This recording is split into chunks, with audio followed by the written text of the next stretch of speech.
Hello everyone, and welcome to another Elder Scrolls 6 video. My name's Brian, if you happen to be new to the channel, but if you're a part of this incredible, ever-growing 74,711 of you guys who've hit that subscribe button, who are taking a chance on my content, and who are stepping up to live the life of an everyday millionaire to truly change your life, welcome in and welcome back. Now, I do want to ask one favor for everybody here. Don't hate watch my content. If you could do something really good with your life, don't let me be a negative influence on that. I'm only here to really try to bring joyful, awesome stuff into your YouTube feed. But if you're hate watching, and I see some of you guys in the comments doing that, like, go just do something good for yourself today and really enjoy life. Don't let some programmer's view of video games in the industry have any kind of impact on your day-to-day life. But I've got a lot to talk about, and that's what we're going to dive into this video itself. Elder Scrolls 6 might not be an Xbox exclusive, reports Insider Gaming. I'm going to explore this concept with you. I'm going to talk about the potential, what this could mean, and why we might see this kind of change going forward. I'd love to hear your thoughts. So let's go ahead and dive in with a huge thank you guys with an over 416 likes on the last video here on the channel. I issued, I think, a 50 like challenge. Let's do another 50 like bomb on this video. If you guys support it, it will be amazing. And thank you guys so much for taking that time. So Insider Gaming reports that the Elder Scrolls 6 might not be an Xbox exclusive, meaning this could come to PlayStation.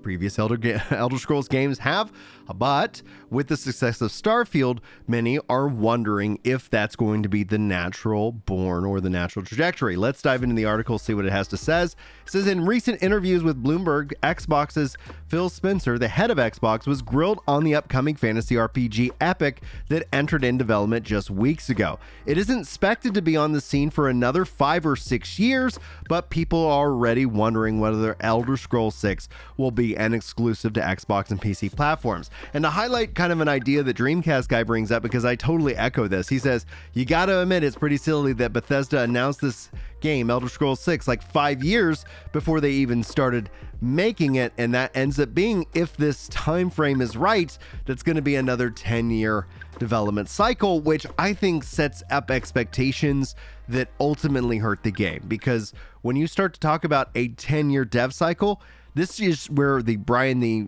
software engineer who works in development, comes in to talk to you guys.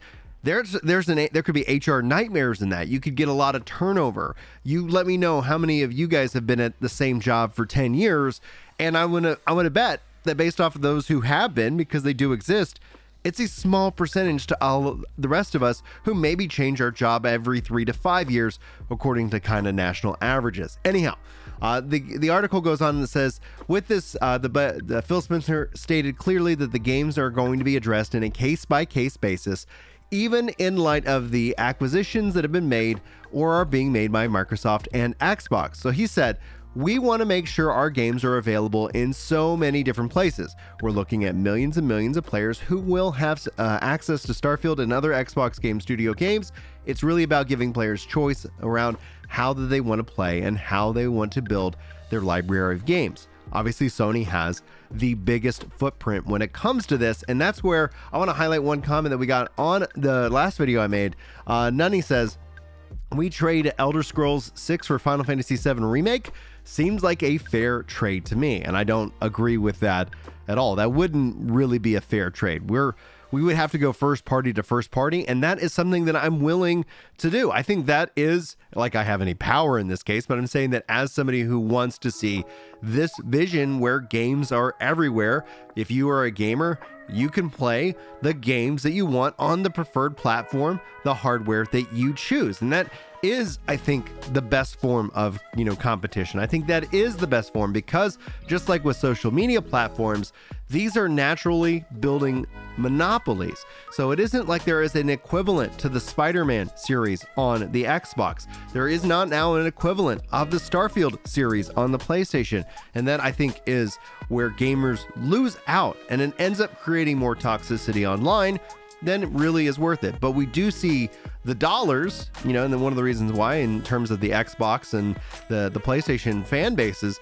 they end up advertising these games in a positive and negative way. There is no such true thing as, I guess, bad press in this case, and the console wars tend to elevate that dramatically. But I'd love to hear what you guys think on this. Now, personally speaking, I would put money that the game is an Xbox exclusive.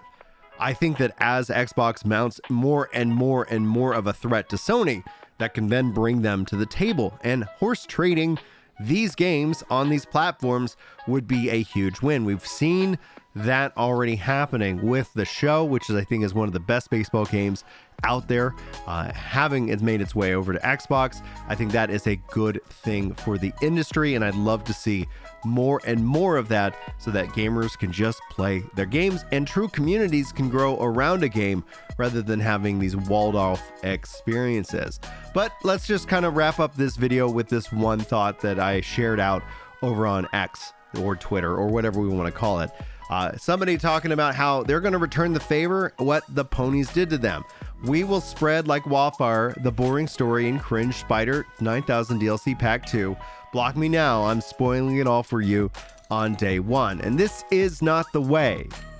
Be better, gamers. Just because one group, whether on the console wars is going to do something, don't go play in the mud. So any X-bot out there doing that is absolutely in the wrong. The Sony players who were doing that stuff were in the wrong. And when we have this intention fueled drive and mindset, we can totally change that. And unfortunately, again, an eye for an eye is going to leave everyone blind. It's not going to be fun for anybody. So let's stop it. Let's knock it off, and let's end up just letting, people, hey, they want to go roll around the mud. Elevate yourself. Be better. If you're going to sit here and proclaim one side over the other in a console war, at least hold your side, to honorable standards, to better standards. Call and shame out anybody who is going to go and do that. Yes, and go ahead and block them in this case. Now, based off of that, you never know if they're just a real person, a real troll out there, or just somebody, who's trying to farm for that attention. So at the end of the day, you gotta be careful, especially anywhere on the internet when it comes to these story-driven narratives. But with that, we're gonna say class dismissed. Welcome in, everybody. If you're sticking around for this part, this is where we talk about real stuff, real issues, things that are going on in the comments. And everything and anything is almost a no holds barred. So if you're sticking around, like I said, don't be hate watching. But also at the same time, don't be sitting here telling me how to run the channel as well, because you might get called out in the next class dismissed. Let's dive into, we got two comments here for you. Justin Roach says, do you think that making your children go to church is indoctrination? And this is an interesting question, because I always kind of fall in a case-by-case basis when it comes to that. If you have a religion that teaches blind faith, especially this comes down to being a father, right? Do what I say because I'm your dad. There's parts and there's times. If I got to get the kids in the car because we got to go, I don't have all the time in the world to sit down and explain, we all have to go and here's the reason why. Right now, your job as the child is to get in the car and let's go. However, that shouldn't always be the default go-to answer. And so when it comes down to kids, especially when it comes down to church, no, I don't think it is indoctrination. It is education. It is like taking your kids to the doctor or to school in this case. There are things and tools and skills that they need to build. Now, from my faith perspective as a Catholic, when it comes down to a sacrament called confirmation, that is where the child becomes an adult within the church. That is where they choose to whether to make that decision or not. There is nothing, I cannot tell my kid to go get confirmed. I can drive them to the church, but it is ultimately their choice at that point.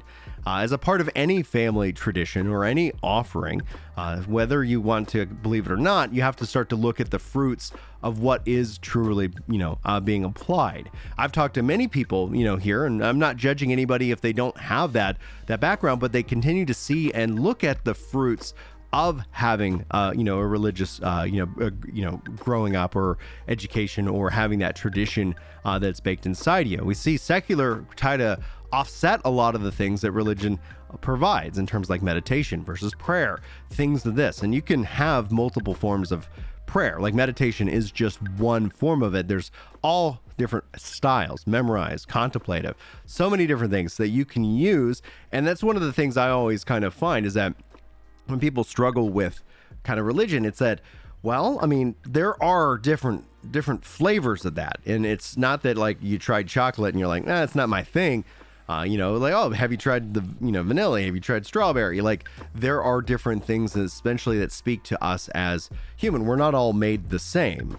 I enjoy memorized prayer specifically. I enjoy the repetition. I feel very goal oriented, but it doesn't mean that that's going to be for everybody. I also have a little bit of Protestant upbringing from my high school, which ultimately gave me the ability to have that more free flow kind of prayer style, which a lot of people think is a good thing. I don't know. At the end of the day, I'm just sitting here trying to make that time for my life. And then when it comes down to my kids, whether they decide to be religious, later on in life, that is their choice. That will always be their choice. I cannot make that choice for them, nor do I want that power over any other person in this world. My job as a parent is to train up kids so that they can have and be the best versions of themselves later on in life. So no, I don't classify it as indoctrination.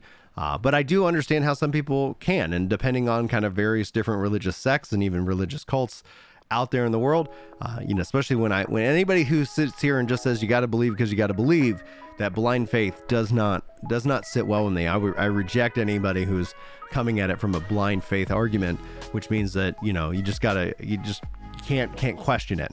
My education, my upbringing, especially when it comes to my faith, was always one of challenge.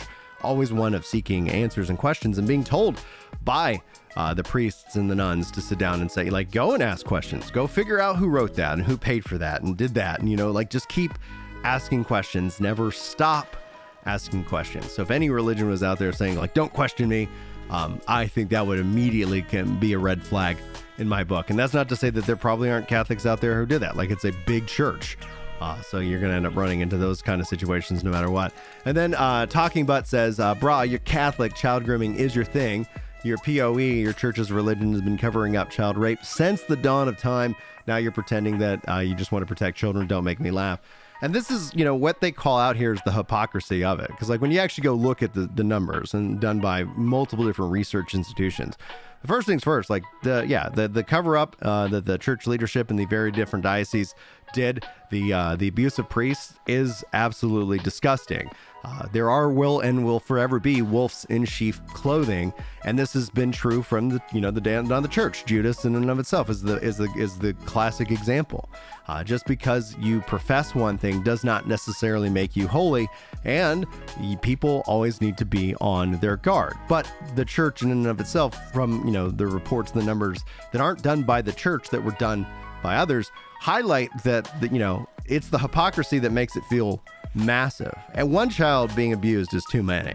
But the hypocrisy is what makes it more of a thing, because what they're talking about is unfortunately not true, especially when you go look at the public schools. If you put your kid in public school, it's really unfortunate what's happening to them. Just based off of what you can go look at the United States federal government report finding of child sexual abuse within the public schools. But the public schools don't profess that they, should want to protect children, where the Catholic Church does, and thus ultimately you end up having that situation. Now, I go through training every year, actually in multiple different dioceses, in a program called Keeping Children and Young Adults and Vulnerable Adults Safe. This is to help to keep an eye out for predators, and that's why I call it out when I see it. That's why I called it out in the last video, and I'm going to keep calling it out. No one's going to shame me into feeling bad that I'm standing up for children, children and against child grooming, which is absolutely what, unfortunately, taking that stance isn't going to fly with me at all. I'm sorry, you don't get a pass go. I'm going to pray for you. So those, these are just good opportunities for me to sit down and pray for these people in this case, and that's what we're going to keep doing here. So yeah, I just figured those are some interesting points, and we don't I don't want to sit here and be always positive, always negative, but that's what we wanted to talk about here for you guys today in this Class Dismissed. Anyway, guys, thanks for tuning in. Hopefully you enjoyed the video. Hopefully you got something good from it, and hopefully I'll see you in the next one. But until then, take care.